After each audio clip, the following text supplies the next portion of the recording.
नमस्कार बच्चों।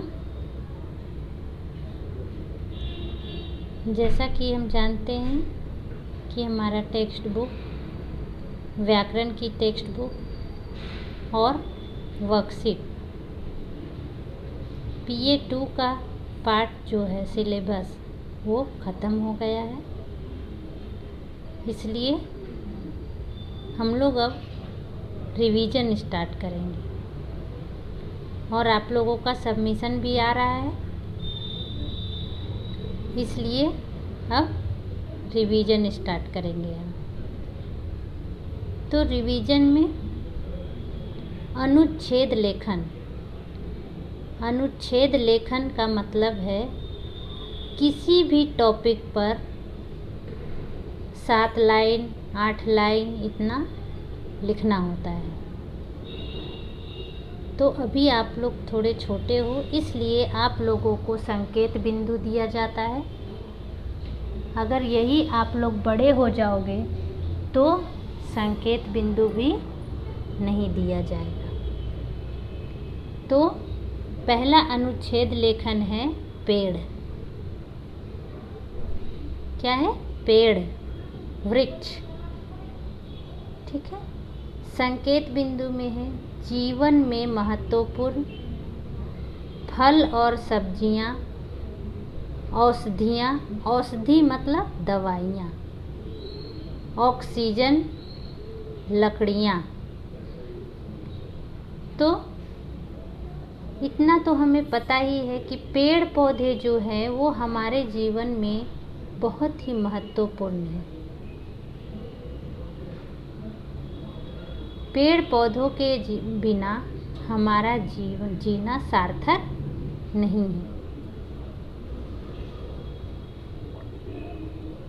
पेड़ पौधों से हमें बहुत तरह की चीज़ें मिलती है जो हमारे दैनिक जीवन में काम आते हैं। जैसे पेड़ पौधों से हमें तरह तरह की फल और सब्जियां मिलती है।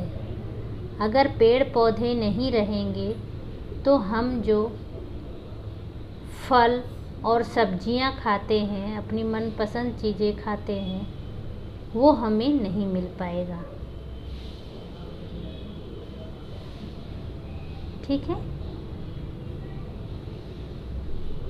पौधों से विभिन्न प्रकार की औषधियां प्राप्त होती है।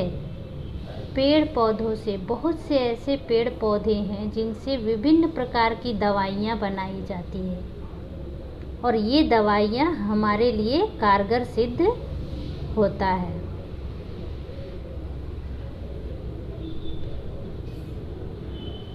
ये दवाइयाँ जो है हमारे लिए कारगर सिद्ध होता है। तो और ये हमारे लिए बहुत ही उपयोगी होता है। आज के ज़माने में विभिन्न तरह की बीमारियां फैलती जा रही है।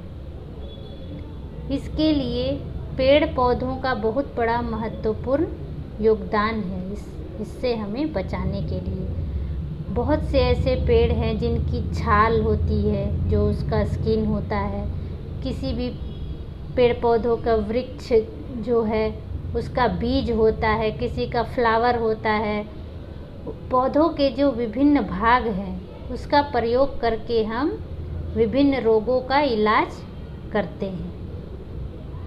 तो इस प्रकार पेड़ पौधे विभिन्न प्रकार की औषधियाँ देती है हमें। पेड़ पौधों से हमें शुद्ध हवा और ऑक्सीजन मिलता है। पेड़ पौधों से हमें क्या मिलता है? शुद्ध हवा और ऑक्सीजन। ऑक्सीजन क्या है? ऑक्सीजन को हम इनहेल करते हैं, सांस लेते हैं और कार्बन डाइऑक्साइड छोड़ते हैं। तो ये जो ऑक्सीजन है जो हम सांस लेते हैं वो हमें कहाँ से प्राप्त होता है? पेड़ पौधों से प्राप्त होता है। अगर पेड़ पौधे पर्याप्त मात्रा में नहीं रहेंगे तो हमारा प्रकृति का बैलेंस बिगड़ जाएगा और हमें ऑक्सीजन की कमी होने लगेगी। शुद्ध हवा, जैसा कि हम लोग जानते हैं आज के ज़माने में, आधुनिक समय में बहुत तरह की फैक्ट्री जो बन रहे हैं और पेड़ पौधों को काटे जा रहे हैं, जगह की कमी हो रही है। इस वजह से जंगलों को साफ़ कर दिया जा रहा है। वहाँ पे बड़े बड़े इंडस्ट्री, बड़े बड़े उद्योग लगाए जाते हैं, जिससे धुआं निकलती है, जहरीली गैस निकलती है, जो हमारे वातावरण में मिलकर हवा को अशुद्ध कर देती है। हवा भी जहरीली हो जाती है। इस वजह से हमें आजकल बहुत ही बीमारियों का संघर्ष करना पड़ रहा है। अगर हम पेड़ पौधों को बचाएं, उसका देखभाल करें, तो हमें शुद्ध हवा मिल सकती है, ऑक्सीजन भी मिल सकता है। पेड़ पौधों से हमें लकड़ियाँ प्राप्त होती है, जिससे घर के फर्नीचर आदि बनाए जाते हैं। पेड़ पौधों से हमें क्या प्राप्त होती है? लकड़ियाँ प्राप्त होती है। लकड़ी, जिससे हम तरह तरह के फर्नीचर बनाते हैं, कुर्सी, टेबल, बेड, दरवाज़ा, खिड़की, ठीक है। तो इस तरह अपने घरों की सजावट के लिए बहुत सारी लकड़ियाँ हम लोग उपयोग करते हैं। तो इन लकड़ियों को कहाँ से हम प्राप्त करते हैं? पेड़ पौधों से। अगर पेड़ पौधे नहीं रहेंगे तो लकड़ियों की कमी हो जाएगी। पहले ज़माने में, प्राचीन ज़माने में लोग लकड़ियों पर खाना बनाते थे, लेकिन अब इतनी पर्याप्त मात्रा में लकड़ी है ही नहीं, पेड़ पौधे है ही नहीं, इसलिए हमें गैस का सहारा लेना पड़ता है। पहले बहुत जंगल होते, जैसे हमने अभी टेक्स्ट बुक में एक चैप्टर था कि सबसे पहले कौन आया धरती पर, उसके बाद कौन आया, उसके बाद कौन आया, और जैसे ही मनुष्य आया तो पूरा जंगलों को काट कर घर बनाने लगा, अपनी सुविधा की चीज़ें बनाने लगा। इस वजह से धीरे धीरे जंगल समाप्त होते गए और प्रकृति का जो बैलेंस है वो बिगड़ता ही चला गया और चला ही जा रहा है। हमारा वातावरण प्रदूषित होते जा रहा है। हवा में बहुत सारे जहरीले गैस मिले होते हैं, विषाणु मिले होते हैं, कीटाणु मिले होते हैं, जो जर्म्स हम कहते हैं। विभिन्न तरह के छोटे छोटे जर्म्स होते हैं जो हमें आँखों से दिखाई नहीं देता, वो बहुत ही सूक्ष्म होते हैं। तो पेड़ पौधों का हमारे जीवन में बहुत ही महत्वपूर्ण स्थान है, ठीक है। अब हम इसके बाद दूसरा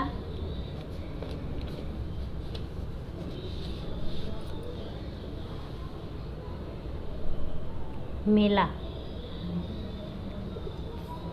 दूसरा अनुच्छेद लेखन मेला। मेला में क्या है? संकेत बिंदु, भीड़ भाड़, गुमशुदा केंद्र, रंग बिरंगे खिलौने, विभिन्न प्रकार के खाने पीने की चीज़, तरह तरह के झूले, मौज मस्ती।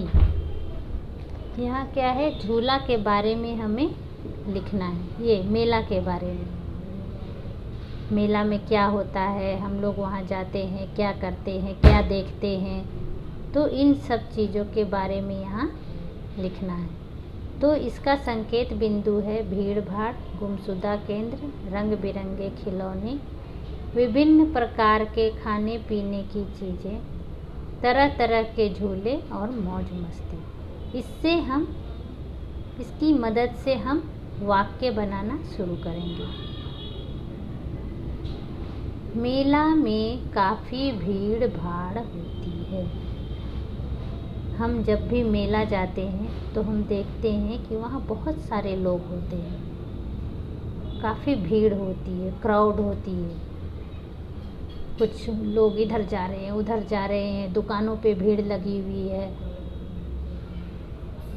फिर दूसरा है एक गुमशुदा केंद्र भी होता है। गुमशुदा का अर्थ क्या होता है? गुम हो जाना, खो जाना। बहुत सारे बच्चे अपने जो पेरेंट्स के साथ जाते हैं या अपने सगे संबंधियों के साथ जाते हैं तो मेले में वो बिछड़ जाते हैं। भीड़ होने की वजह से अगर इधर उधर बिछड़ जाते हैं तो वो किसी को मिलता है तो कोई भी आदमी उस बच्चे को ले जाकर गुमशुदा केंद्र में ले जाता है और वहाँ माइक में उसका नाम, उसके पापा का नाम, वो कहाँ रहता है, एड्रेस वगैरह वहाँ से अनाउंस करता है, ज़ोर ज़ोर से बोलता है, ताकि अगर उसका परिवार कहीं इधर उधर है तो वो सुनकर उस गुमशुदा केंद्र में आए और अपने बच्चे को लेकर जाए। इससे लोगों को सुविधा होती है। फिर है, मेले में तरह तरह के खिलौने भी मिलते हैं। मेले में क्या होता है? तरह तरह के, बहुत तरह प्रकार के खिलौने मिलते हैं। एरोप्लेन, बस, आजकल तो इतने प्रकार के खिलौने मिलने लगे कि कहना ही मुश्किल है। ठीक है। विभिन्न प्रकार के खाने पीने की वस्तुएं भी मिलती है। वहाँ विभिन्न प्रकार की खाने पीने की भी वस्तुएं मिलती है। बहुत सारे ठेले लगे होते हैं, उसमें तरह तरह के खाने पीने की चीज़ें होती है। जिसे जो पसंद होता है वो उस चीज़ को खरीदता है, खाता है, मज़ा करता है, एंजॉय करता है, मेला का आनंद लेता है। तरह तरह के झूले लगे होते हैं। मेला में विभिन्न प्रकार के झूले लगे होते हैं। छोटे बच्चों के लिए बहुत सारे झूले होते हैं। मेरी गो राउंड होता है, झूला ही कोई गोल घूम रहा है, कोई टेढ़ा घूम रहा है। बड़े लोगों के लिए बड़ा बड़ा झूला होता है। तो इस तरह विभिन्न प्रकार के झूले लगे होते हैं। सभी बच्चे मेले में जाकर मौज मस्ती करते हैं। मेले में जाकर बच्चे मौज मस्ती करते हैं, मज़ा करते हैं, आनंद लेते हैं मेला का। ठीक है। तो इस तरह आपको अगर 2-3 लाइन और भी अपने मन से लिखना है तो आप इसके आगे लिख सकते हैं मेला के बारे में। आप मेला तो जाते ही हो।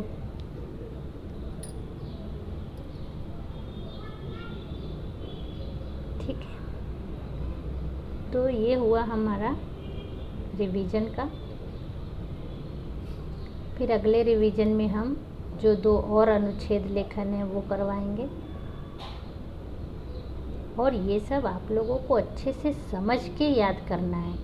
ऐसा नहीं कि आप लाइन बाय लाइन रट के ही लिखिए।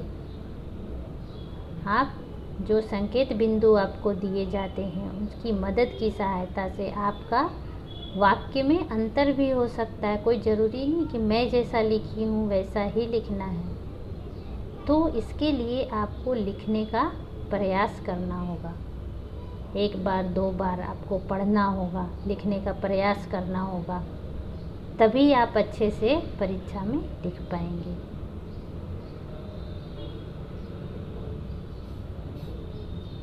ठीक है बच्चों, नमस्कार, धन्यवाद।